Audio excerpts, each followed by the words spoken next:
દેવભૂમિ દ્વારકા જિલ્લામાં નકલી dairy products બનાવવાના કૌભાંડનો પર્દાફાશ થયો છે। ખંભાળિયાની જલારામ ડેરી પર એસઓજીએ દરોડા પાડી કાર્યવાહી કરી છે।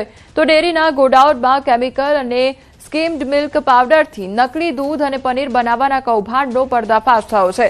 પોલીસ અને ફૂડ વિભાગની team 648 kilo skimmed milk powder, 15.7 kilo acetic acid સહિતનો 2.37 લાખ રૂપિયાની કિંમતનો મુદ્દામાલ જપ્ત કર્યો છે, જ્યારે 54 કિલો અખાદ્ય પનીરનો સ્થળ પર જ નાશ કરવામાં આવ્યો છે।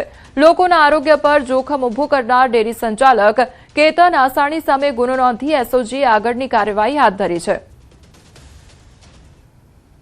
2,37,500 રૂપિયાની કિંમતના મુદ્દામાલ છે એ ફૂડ એન્ડ ડ્રગ વિભાગ દ્વારા સીઝ કરવામાં આવેલ છે।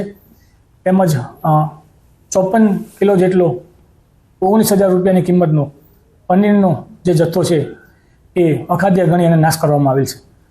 કબજે કરેલ તમામ મુદ્દામાલના સેમ્પલો લેબ ટેસ્ટ સારું મોકલી આપવામાં આવેલ છે, જે બાબતે ફૂડ એન્ડ ડ્રગ વિભાગ દ્વારા આગળની કાર્યવાહી હાથ ધરવામાં આવેલ છે।